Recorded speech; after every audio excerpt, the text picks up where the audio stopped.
Queridos, quero convidar você a voltar-se na sua Bíblia, a atenção para Oséias capítulo 13, penúltimo capítulo da nossa caminhada, cujo tema tem sido o gracioso amor leal de Deus, restaura os que lhe pertencem. O gracioso amor leal de Deus restaura os que lhe pertencem. E neste tema, meus irmãos, nós temos caminhado nessas 12, hoje 13, 13ª mensagem, percebendo como o homem, exemplificado neste texto, na vida do povo de Israel, o reino do norte, se afasta sistematicamente e foge de Deus, foge da presença de Deus, foge de servir a Deus, de se submeter àquilo que Deus tinha para eles, e com isso, infelizmente, sucumbe aos danos e aos prejuízos de quem anda fora da presença de Deus. E hoje nós vamos ver, meus irmãos, mais uma vez, já quase encerrando a profecia de Oséias, como que a decisão de Deus de punir esse povo vai ser mais uma vez reafirmada.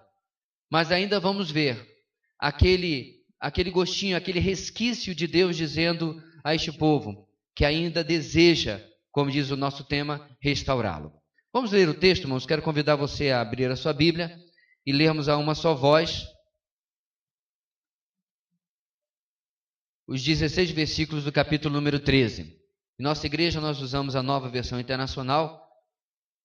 Se não a tiver, mesmo assim, por favor, acompanhe na que você tiver. Ok? Diz assim a palavra do Senhor, todos juntos. Quando Efraim falava, os homens tremiam. Ele era exaltado em Israel, mas tornou-se culpado da adoração a Baal e começou a morrer.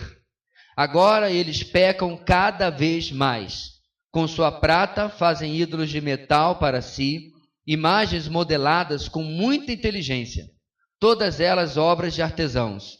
Dizem desse povo, eles oferecem sacrifício humano e beijamos ídolos feitos em forma de bezerro. Por isso serão como a neblina da manhã, como o orvalho que bem cedo evapora, como palha que num redemoinho vai-se de uma eira, como a fumaça que sai pela chaminé. Mas eu sou o Senhor, o seu Deus, desde a terra do Egito. Vocês não reconhecerão nenhum outro Deus além de mim, nenhum outro Salvador. Eu cuidei de vocês no deserto, naquela terra de calor ardente. Quando eu os alimentava, ficavam satisfeitos. Quando ficavam satisfeitos, se orgulhavam e então me esqueciam. Por isso virei sobre eles como leão, como leopardo. Ficarei à espreita junto ao caminho. Como uma ursa de quem roubaram os filhotes, eu os atacarei e os rasgarei. Como leão, eu os devorarei. Um animal selvagem os despedaçará. Você foi destruído, ó Israel, porque está contra mim, contra o seu ajudador. E agora, onde está o seu rei que havia de salvá-lo em todas as suas cidades? E os oficiais que você pediu, dizendo, dá-me um rei e líderes?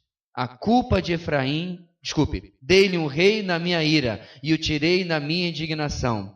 A culpa de Efraim foi anotada, seus pecados são mantidos em registro. Chegam-lhe dores como as da mulher em trabalho de parto, mas é uma criança insensata. Quando chega a hora, não sai do ventre que a abrigou. Eu os redimirei do poder da sepultura, eu os resgatarei da morte. Onde estão, ó morte, as suas pragas? Onde está, ó sepultura, a sua destruição? Não terei compaixão alguma, embora Efraim floresça entre os seus irmãos. Um vento oriental virá da parte do Senhor, soprando desde o deserto, sua fonte falhará e seu poço secará. Todos os seus tesouros serão saqueados dos seus depósitos. O povo de Samaria carregará sua culpa, porque se rebelou contra o seu Deus. Eles serão mortos à espada. Seus pequeninos serão pisados e despedaçados. Suas mulheres grávidas terão rasgados os seus ventres. Mais uma vez, irmãos, um texto duro. Um texto que traz, meus irmãos, a realidade buscada por esse povo. A realidade semeada por esse povo, da qual agora ele está colhendo. No capítulo 13 de Oséias, a palavra de Deus vai nos ensinar hoje a seguinte grande ideia: o ingrato abandona o Senhor, justifica seu juízo e exalta sua graça. O ingrato abandona ao Senhor, justifica o juízo que Deus iria trazer sobre esse povo, o juízo de Deus, e exalta a graça de Deus. Nós vamos ver, meus irmãos, como eu disse na introdução mais cedo, como que Deus vai reafirmar o seu castigo, mas ainda assim vai dar a pincelada daquilo que ele deseja fazer no futuro com o povo de Israel. Eu quero lembrar, meus irmãos, que nós estamos tratando de uma profecia que se dirige ao reino do norte. Depois da morte de Salomão, o seu filho Roboão e Jeroboão dividiram o reino como um castigo que Deus já havia determinado sobre o povo. Então, no reino do sul, Judá, ficaram apenas 2 tribos, Judá e Benjamim. E o reino do norte ficou com as outras 10 tribos, Israel. O reino de Israel, com Jeroboão, que inaugura Jeroboão I, durante 200 anos, é mais ou menos a essa altura que nós já estamos aqui, nunca teve um rei que servisse ao Senhor. Dinastia após dinastia, porque às vezes haviam golpes, às vezes haviam tomadas do poder. Nenhum sequer, não tem nem meio rei para fazer um chazinho, serviu ao Senhor. Toda vez que um rei assumia o poder, meus irmãos, tanto em Judá quanto em Israel, o escritor sagrado dizia: então morreu o rei tal e fulano, ou seu filho, foi rei em seu lugar. E fulano fez o que desagradava ao Senhor.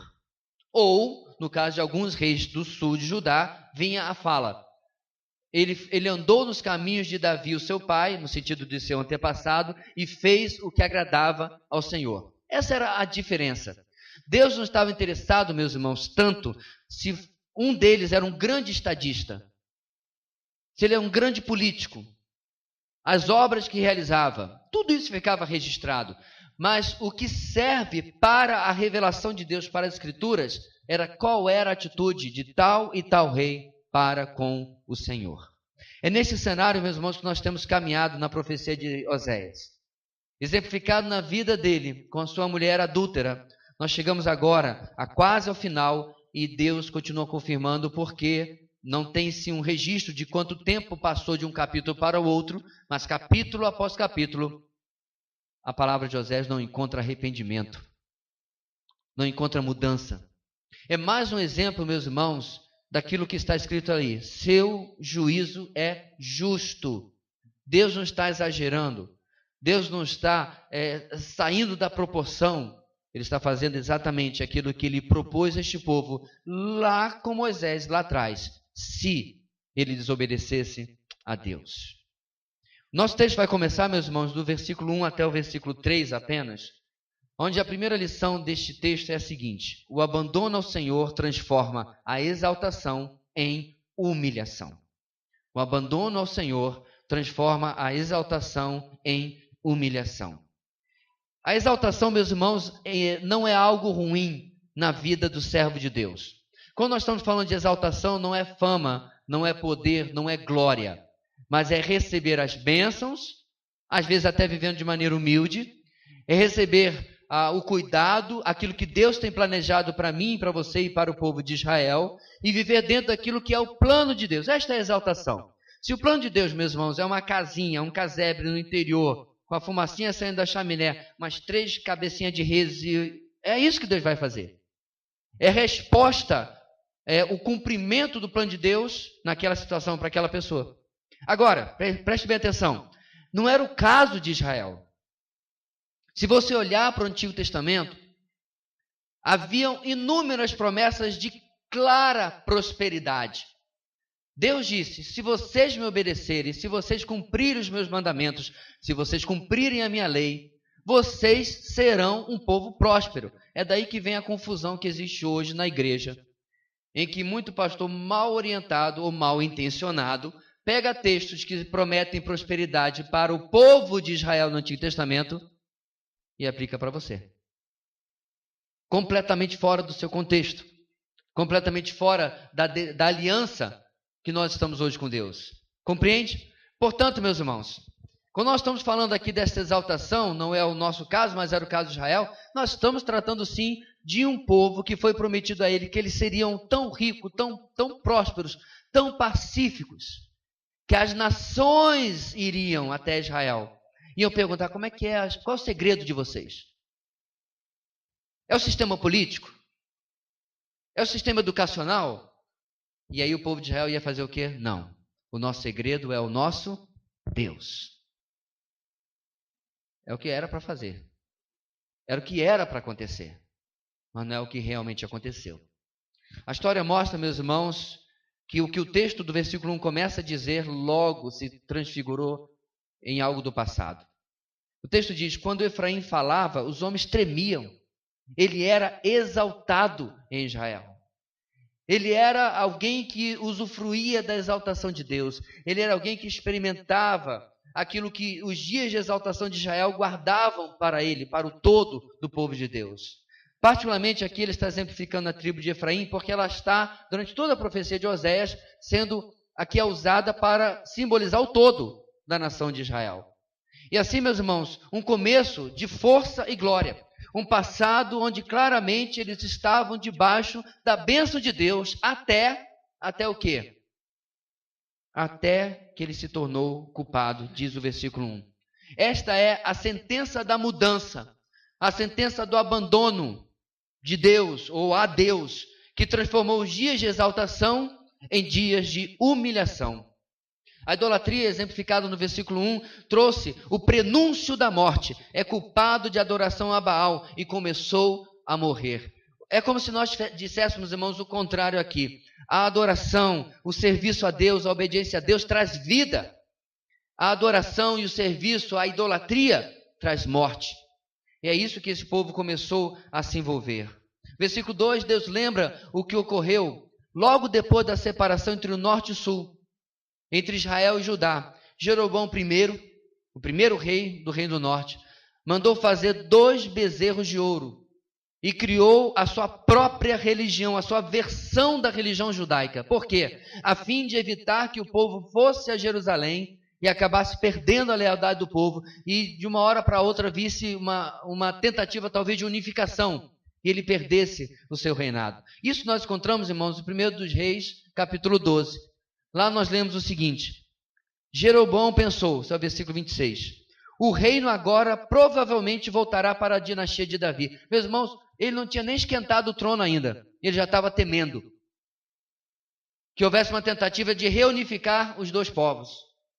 Certamente agora, provavelmente, voltará para a dinastia de Davi. Se este povo subir a Jerusalém para oferecer sacrifícios no templo do Senhor, novamente dedicarão sua lealdade ao Senhor deles, Roboão, o rei de Salomão, o rei de Judá. Eles vão me matar e vão voltar para o rei Roboão. Depois de aconselhar-se, o rei fez 2 bezerros de ouro e disse ao povo: vocês já subiram muito a Jerusalém. Aqui estão os seus deuses, ó Israel, que tiraram a vocês do Egito. Não aprendeu nada com a história. É só abrir a Bíblia lá em Êxodo. Um bezerro de ouro foi feito por Arão. E milhares morreram. Como eu já disse várias vezes, irmãos, aquele que não conhece a história está fadado a cometer os mesmos erros. E ele fez os 2 bezerros. E fez o que mais? Versículo 29. Mandou pôr um em Betel, lá pelo meio de Israel, e outro lá em Dan, mais ao norte. O outro, na verdade, mais para o sul de Israel. E aí diz o texto: e isso veio a ser um pecado, pois o povo ia até Dan para adorar aquele bezerro. Jeroboão construiu altares idólatras e designou sacerdotes dentre o povo, apesar de não serem levitas. Instituiu uma festa no 15º dia do 8º mês, semelhante à festa realizada em Judá, e ofereceu sacrifícios no altar. Ele fez isso em Betel, onde sacrificou os bezerros que havia feito. Também estabeleceu lá sacerdotes nos seus altares idólatras. No 15º dia do 8º mês, data que ele mesmo escolheu, ofereceu sacrifício no altar que havia construído em Betel. E assim instituiu a festa para os israelitas e foi ao altar para queimar incenso. Uma caricatura, uma imitação, uma falsificação da religião que Deus já havia dado ao povo judeu. Por quê? Porque o povo estava abandonando o Senhor e agora experimentaria a transformação da sua exaltação em humilhação. Como nós vemos no texto, meus irmãos, o abandono do Senhor não é por amar uma estátua, nem mesmo por achar o pecado atraente em si. Por que Jeroboão fez isso? Porque ele duvidou que Deus iria cumprir aquilo que ele prometeu. Deus havia mandado um profeta falar com Jeroboão, que ele ia dar a ele uma dinastia. E Jeroboão não acreditou na palavra do Senhor, apesar que ele já estava no trono em Israel. Você vê, meus irmãos, a maioria dos nossos pecados é porque nós duvidamos que aquilo que Deus nos oferece é melhor do que nós podemos nos dar, ou que o mundo nos dá, ou que ele é incompetente para cumprir aquilo que ele nos promete.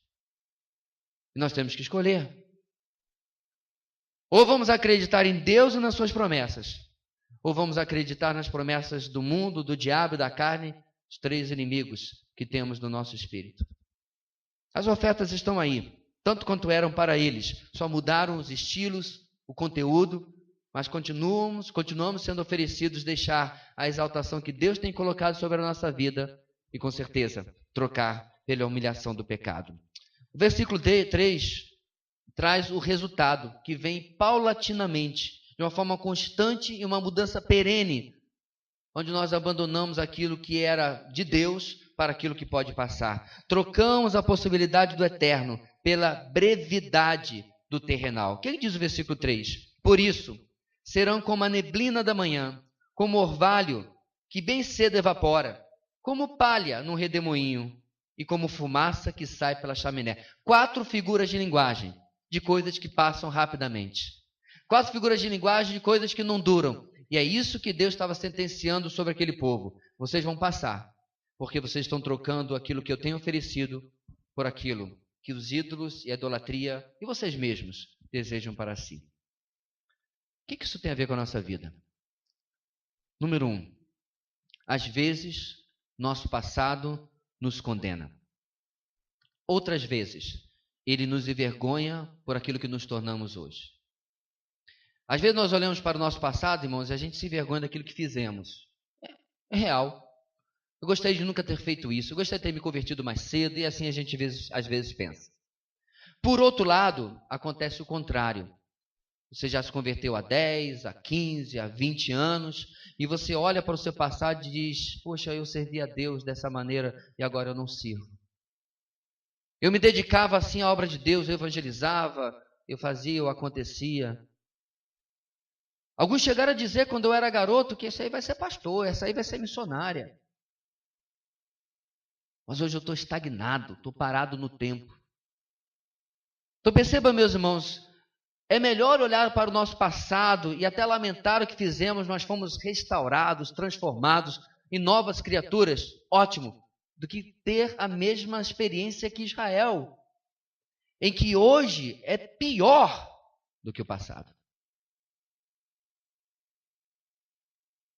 Israel era exaltado, agora é humilhado. Eu era exaltado dentro daquilo que eu fazia para Deus e hoje não consigo fazer mais. Deixamos o tempo nos servir de um desgaste espiritual, em lugar de o tempo ser um endosso espiritual. Vou repetir. O tempo desgastou a nossa vida espiritual, quando o tempo, na verdade, meus irmãos, devia endossar, confirmar a nossa vida espiritual. Segunda lição. Qual tem sido a minha forma de encarar o transitório que o mundo, o diabo e a carne me oferecem? Os prazeres, aquilo que este mundo oferece, tem tomado o lugar de Deus na minha vida? É triste, meus irmãos, quando nós às vezes conhecemos algumas pessoas durante um bom espaço de tempo e começamos a perceber que aquela pessoa está decaindo e não melhorando. Isso acontece porque a semelhança de Israel começa a trocar aquilo que realmente traz valor à sua vida por as coisas que trazem humilhação e destruição. Perceba, meus irmãos, eu entendo que Deus preservou textos, não apenas esses, mas textos como de Oséias, para servir às futuras gerações da qual nós somos uma, e nos prevenir, e de olhar para o passado e dizer, olha o que aconteceu com eles, vamos cuidar de nós. Porque o nosso objetivo, irmãos, não é sobreviver domingo após domingo, não é nos arrastar pela semana e é chegar no domingo, finalmente, mais um culto. Vamos ver se semana que vem eu consigo de novo. Mas é andar durante a nossa semana em estabilidade diante de Deus. Deus não quer, meu querido, que você realize grandes coisas, pelo menos aos olhos dos homens, mas que você realize as coisas que Ele tem planejado para você. Assim, nós não vamos olhar para o nosso passado e lamentar. E nem muito menos vamos perceber-nos na nossa vida hoje, trocando o eterno pelo transitório, como Israel fez. E aí no meio do nosso texto, do versículo 4 ao versículo 13, nós encontramos, meus irmãos, um detalhamento da parte de Deus sobre aquilo que está acontecendo no relacionamento dele com Israel. Nossa segunda lição é a seguinte: o abandono ao Senhor produz juízo por causa da ingratidão que despreza os seus feitos por nós. O abandono ao Senhor, meus irmãos, vai produzindo um subproduto que nós nos tornamos ingratos com Deus e esquecemos, desprezamos o histórico de Deus conosco. E mais uma vez no nosso texto, Deus vai lembrar a Israel, dar a eles uma breve aula de história. E eu tenho que lembrar, meus irmãos, aquilo que nós vimos na nossa conferência. Eu disse para vocês que eu já conhecia do nosso conferencista a maquetezinha de uma casa, onde os tijolinhos eram caixinhas de fósforo, e dentro de cada caixinha de fósforo tinha um papelzinho com um breve testemunho. A estante que ele mostrou eu não lembrava, mas depois que ele mostrou a foto eu lembrei. É uma estante que ele tem na sua casa, com diversos objetos de fatos, eventos na vida da família, que lembrava da intervenção de Deus. Ora, se você vai fazer um memorial tão claro, né, tão real, ou se você vai guardar apenas na sua memória, se for boa, pouco importa. O que importa, meus irmãos, é que, de novo, Israel esquece da história desta nação com Deus. No versículo 4, mais uma vez, na profecia de Oséias, Deus irá lembrar o que eles nunca deveriam, nunca poderiam ter esquecido. E aí Deus vai detalhar isso no versículo 4, quando ele começa a dizer, mas eu sou o Senhor, o seu Deus. Qual é a primeira coisa que ele lembra a Israel? Quem ele é? Meus irmãos, isso é aula de catecismo 1. Primeira pergunta do catecismo, quem é Deus? É o básico do básico. E Deus está lembrando, meus irmãos, porque se você não está fazendo complicado, vamos para o básico. Olha, eu estou apanhando aqui nessa função aqui de trigonometria. Aí o professor olha, não, você está errando, é conta de somar. Então vamos voltar aqui atrás, nas 4 operações básicas. Primeira operação básica, eu sou o Senhor. Isso era importante, meus irmãos, porque o povo estava confundindo nosso Deus com qualquer Deus.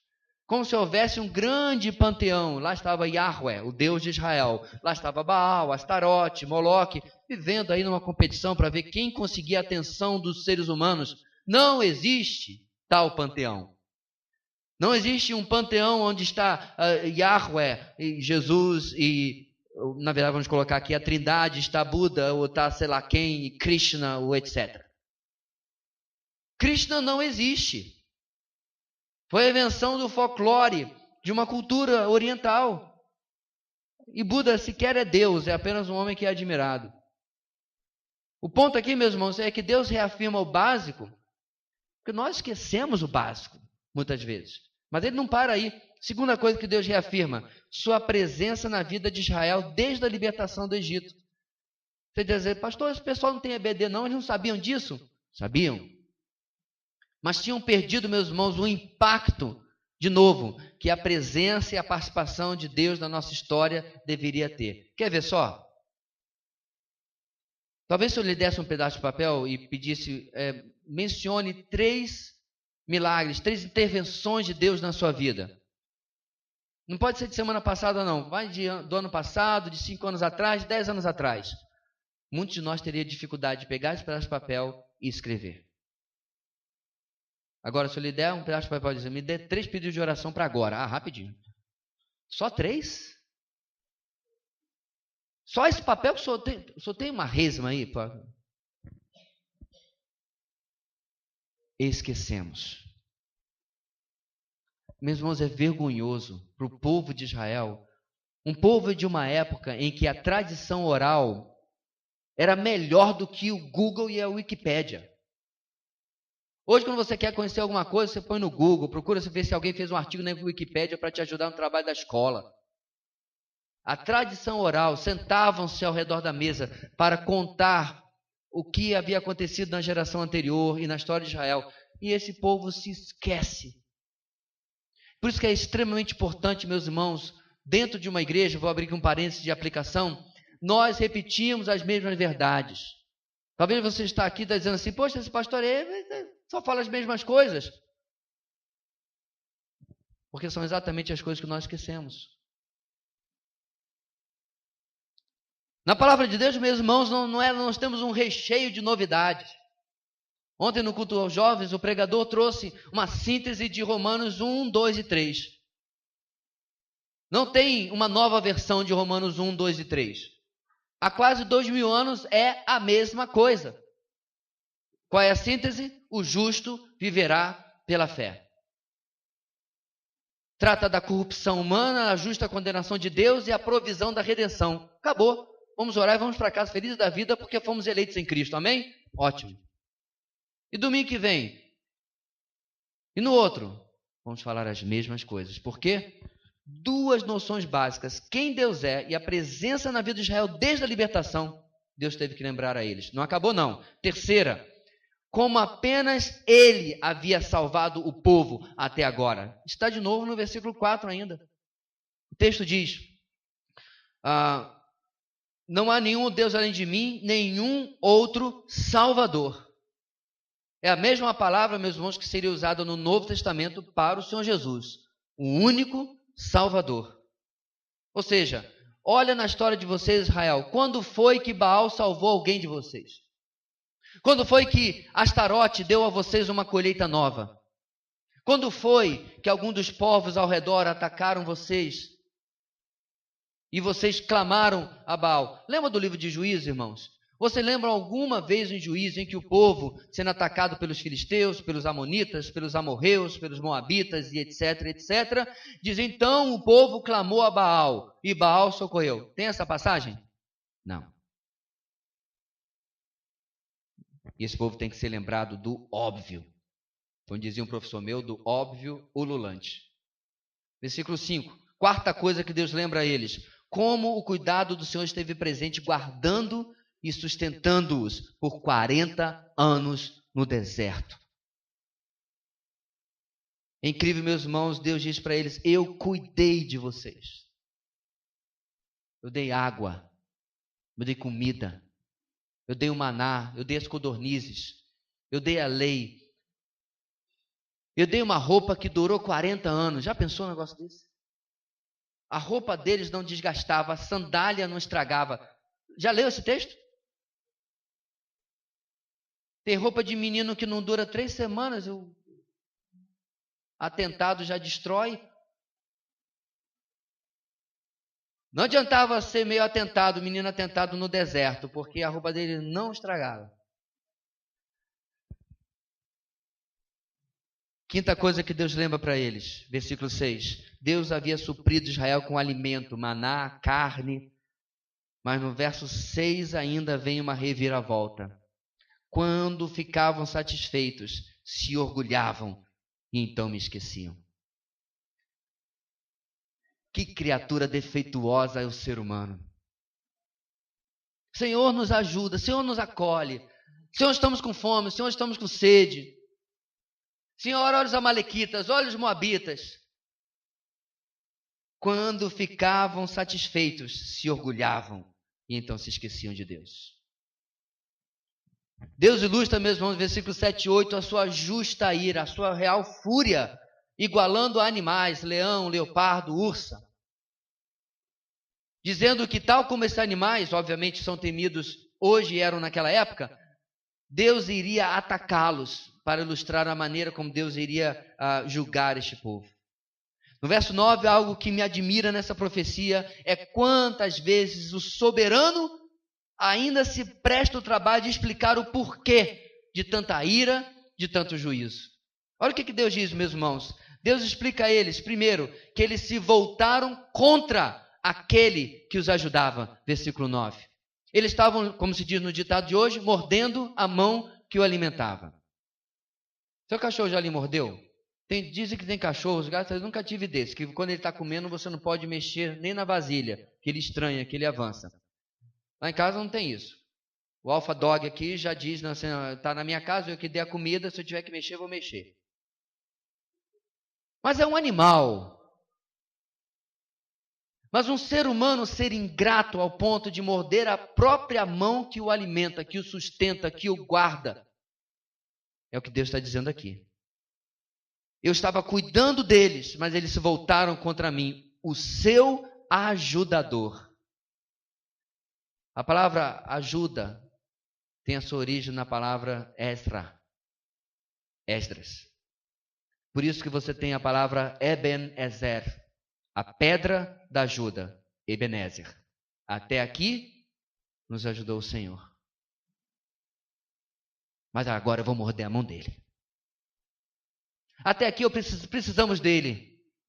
Mas agora já somos uma nação madura. Agora nós já entendemos. Agora, 200 anos de Israel, para que Deus? Eles se voltam contra o Senhor. Segunda coisa que Deus os acusa para justificar ainda a sua ira. Eles confiaram nos homens, os reis e líderes que foram colocados sobre eles, versículo 10. Veja bem, meus irmãos, se você bem lembra, Deus já havia dito lá por Moisés que iria eventualmente dar um rei a eles. Mas, no final do juízo, ou do juizado de Samuel, no final do governo de Samuel, eles começaram a reclamar. Samuel já estava velho, os filhos dele não prestavam, e diz, olha, você está velho, seus filhos são nó cego aí, ó. O que vai acontecer com o povo? Dá-nos um rei conforme as outras nações. O que Deus diz para Samuel, meus irmãos? Samuel triste, vai buscar o Senhor. E conta para Deus o que o povo estava dizendo. Desabafa com Deus. Se sente rejeitado. O que Deus diz para Samuel? Samuel, fica frio. Eles estão rejeitando você não. Estão rejeitando a mim. Para que eu não reine sobre eles. Estão rejeitando a mim. Confiaram nos homens, nos seus líderes. E eis, meus irmãos, que são o que leva um reino 200 anos se afastando progressivamente de Deus. Essa é a realidade, meus irmãos, das nações da Europa, dos Estados Unidos, da nação da América do Norte, aonde o cristianismo foi em grande parte que forjou a sua própria sociedade. Nos dias de George Whitefield, por exemplo, as estimativas são de que mais do que 80% a 85% da nação toda ouviu o Evangelho. Hoje seriam como que mais de 150 milhões de brasileiros ouvissem o Evangelho durante a vida de um homem, que não foi lá tão grande assim, tão longa. Os cristãos protestantes, através principalmente dos puritanos, fundaram as maiores, que são até hoje as maiores universidades daquele país. Hoje você tem que procurar uma lupa para encontrar Deus na sociedade americana, por exemplo. Povos que vão se afastando, homens, mulheres, governantes que vão se afastando de Deus.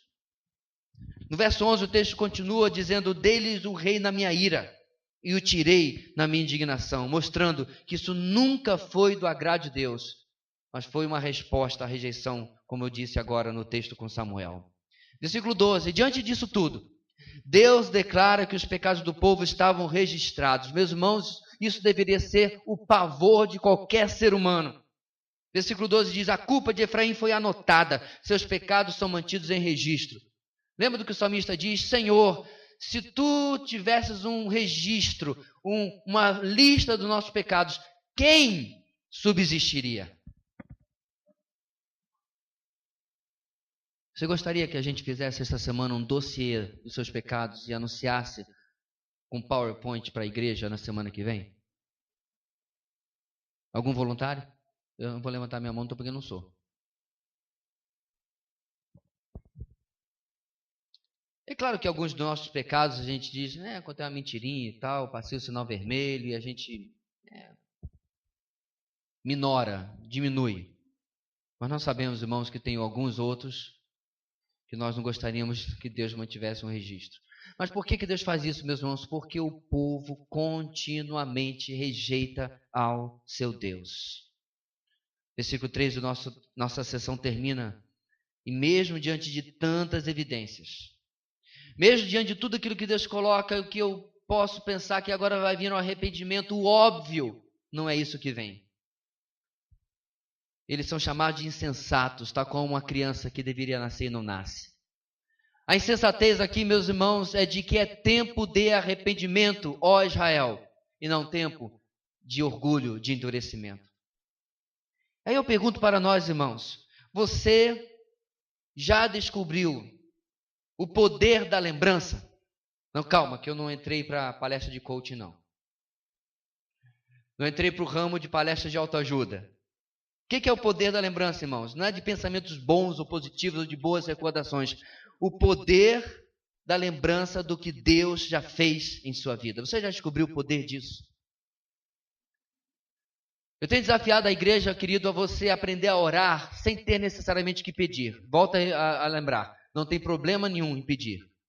Tenha toda uma agenda de pedidos de oração. Inclusive no seu diário de hora silenciosa, no seu devocional, na parte da frente você tem páginas e páginas para colocar pedidos de oração.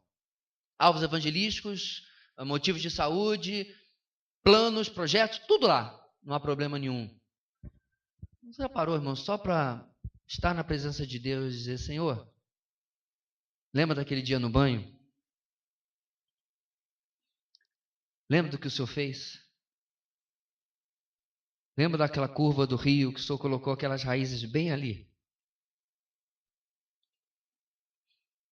Só conversar com Ele.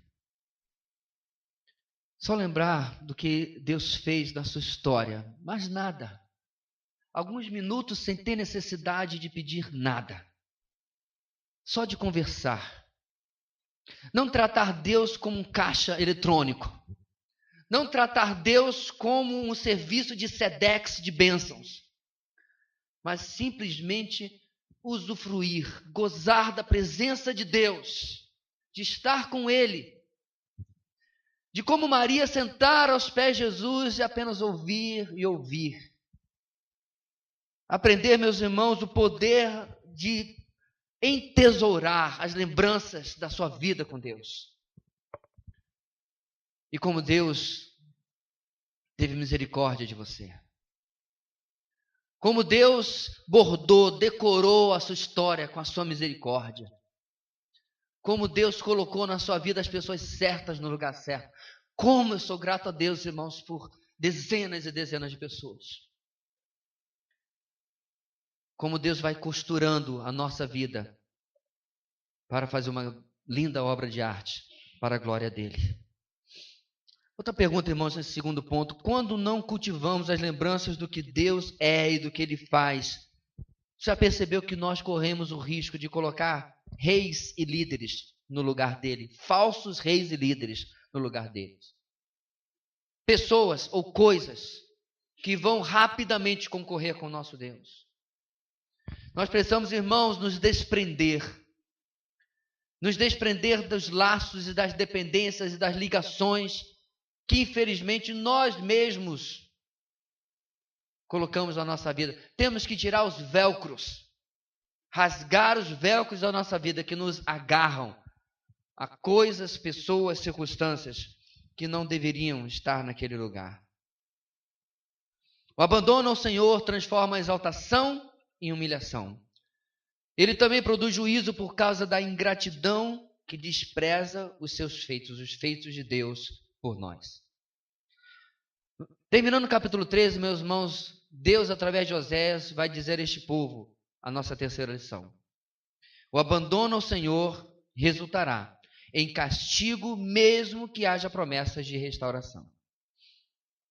Ao abandonar o Senhor, a sentença contra Israel era assinada e decretada por ele mesmo.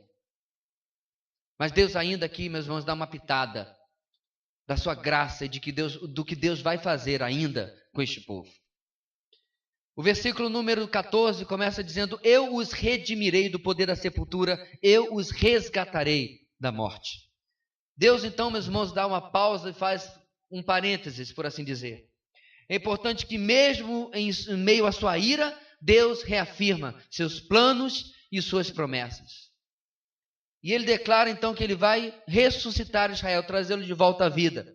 E aqui, meus irmãos, não há como não lembrar da visão de Ezequiel no vale de ossos secos. Não, esse texto não é sobre avivamento. Ezequiel 37 não é porque Deus vai restaurar o que você perdeu. Ezequiel 37 não é porque Deus vai restaurar a sua saúde, ou porque você, sei lá o que, tinha, não tem mais, perdeu, e agora Deus vai devolver. Não é sobre nada disso. Ezequiel 37 é o texto que Deus profetiza, que de uma nação morta, ele ia restaurar uma nova nação para a glória dele. E essa nação não é a igreja, é a própria nação de Israel. Ou seja, meus irmãos, há um elo aqui, entre dois profetas bastante separados pelo tempo, em que a promessa de Deus aqui é a mesma que ele vai repetir em Ezequiel.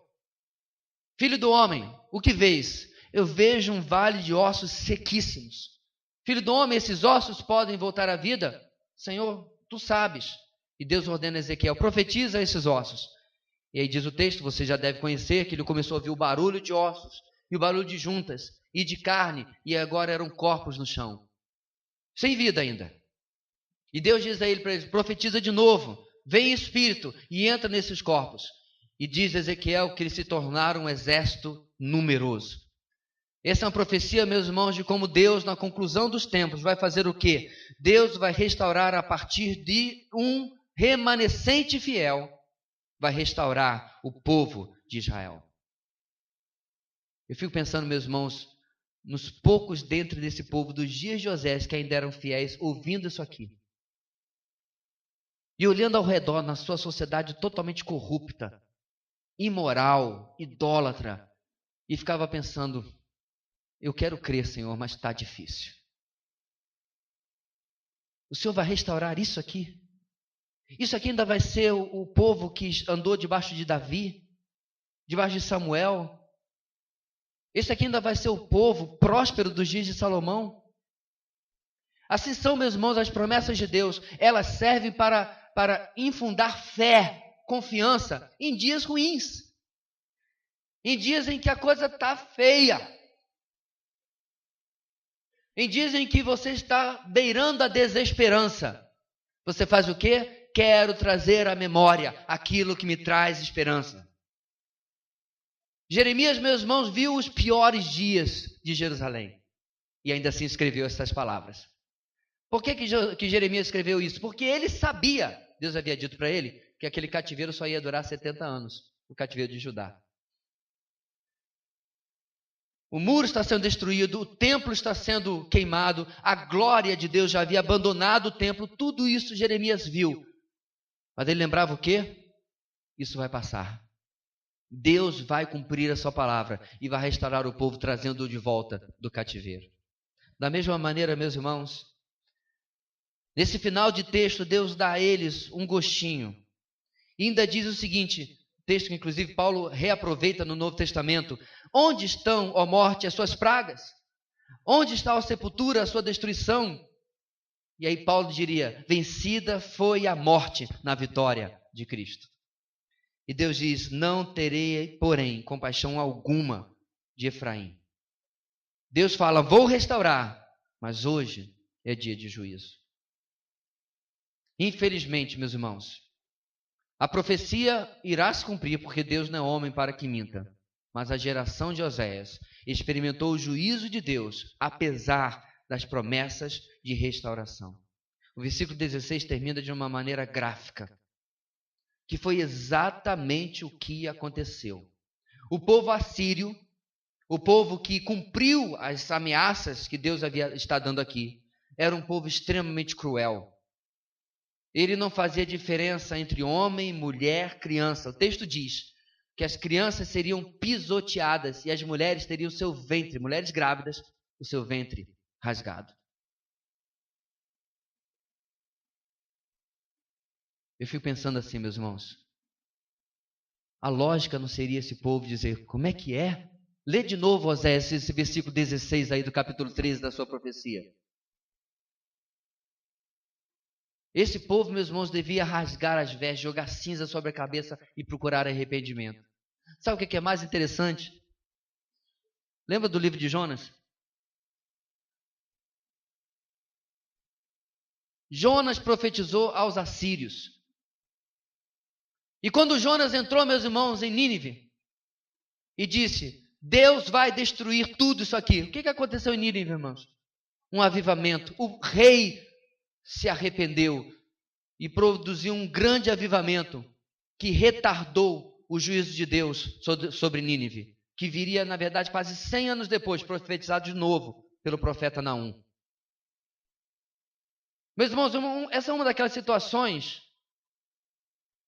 em que o cachorro está correndo atrás da carrocinha. Está tudo ao contrário. O ímpio, a nação mais cruel daquele tempo, recebe uma pregação de uma frase de Jonas e se arrepende. O povo de Deus recebe, só de Oséias, 14 capítulos e se mantém arrogante. Meus irmãos, isso me faz tremer. Será que nós somos assim, às vezes, para com Deus, mais duros do que os de fora? Duas últimas coisas para nós terminarmos. Repare que uma será ao contrário da outra. Nunca acredite que a disciplina de Deus cancela o amor dele por você e as suas promessas por você. Nunca acredite que a disciplina de Deus, que muitas vezes nós vamos passar, cancela o amor de Deus e a promessa de Deus. Papai bate no bumbum porque me ama. Deus me disciplina para que eu volte ao relacionamento com Ele de forma plena e possa experimentar, usufruir das suas ricas promessas e do seu grande amor. Mas tem um outro lado. Nunca acredite que o amor por você e as promessas de Deus a você cancelam a disciplina de Deus. Qual o resumo aqui? Nunca ache que Deus é um carrasco. Nunca ache que Deus é mole. Nosso Deus, meus irmãos, é o maior exemplo de equilíbrio. Ele só nos disciplina quando nós merecemos e ainda disciplina nos amando. Cheio de promessas de restauração. E Ele também nunca deixará com que o pecado simplesmente crie raízes e se acomode na nossa vida. Qual é o segredo para não cairmos nos mesmos erros dele? É invertermos a nossa grande ideia. Aí diz, o ingrato abandona o Senhor, justifica seu juízo e exalta a sua graça. Nós poderíamos dizer, o grato ou a grata busca pelo Senhor, justifica as suas promessas e traz de novo a sua graça. Eu prefiro essa segunda forma. Eu prefiro essa segunda versão. Usufruir, meus irmãos, do Deus maravilhoso que nós temos. Não use Deus. Não trate Deus como utilitário. Ele é o Deus da sua vida, de toda a sua vida. Não trate Deus, meu querido, como algo que ficou na relíquia do passado ou da necessidade, mas que Ele possa estar presente no presente e em toda fase, em toda parte da nossa vida. Oremos. Deus querido, muito obrigado porque mais uma vez a Tua palavra mostra a dureza com que tivesse que tratar o pecado, nos advertindo, nos alertando de que não servimos a um Deus bonachão, que passa a mão na cabeça, que ignora o mal. Servimos a um Deus justo. Na verdade, a sua justiça é tamanha que apenas a sua misericórdia tem sido, ó Deus, o instrumento para que não fôssemos totalmente consumidos. E nesta junção perfeita de justiça e misericórdia é que nós temos nos abrigado. Ajuda-nos, ó Deus, no nosso dia a dia, a experimentarmos cada vez mais da Tua presença. E que as lembranças do que o Senhor tem feito na nossa vida, se não serviram, ó Deus, para o Teu povo de tanto tempo atrás, sirva para nós e possa ser instrumento nas Tuas mãos para fortalecer a nossa fé, para fortalecer o nosso amor por Ti e assim, ó Deus, andarmos tranquilamente nas Tuas preciosas promessas e em quem Tu és. Em nome de Jesus, que por tudo isso nós oramos. Amém e amém.